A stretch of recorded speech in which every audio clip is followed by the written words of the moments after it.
31 দিন জিম্মি থাকার পর গত 13 এপ্রিল সোমালিয়ান জলদস্যুদের কাছ থেকে মুক্তি পায় বাংলাদেশের জাহাজ এমভি আবদুল্লাহ।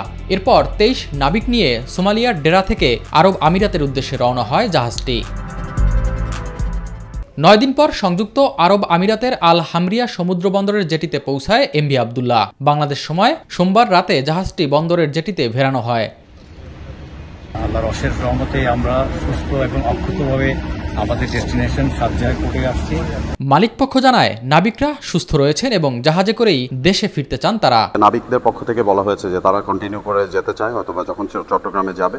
তো situationally I think everything is aligned, এখন আর কোনো রকম সমস্যা নেই।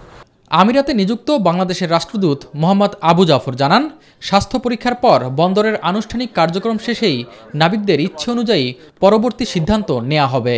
আমরাও দেখব যে আসলে আমাদের নাবিকদের যারা ওখানে শিপে রয়েছে তাদের শারীরিক অবস্থা কেমন, তাদের মনোবল কেমন। তারপরে এই জাহাজটি যেহেতু বাণিজ্যিক জাহাজ, সেটির যে কার্গো রয়েছে তাদের এই কার্গো এখানে আনলোডিং হবে। সে সমস্ত করার পরে তারা যদি নতুন করে ফ্রেশ কার্গো এখান থেকে পান তাহলে সেটি অন্য গন্তব্যে যাবে।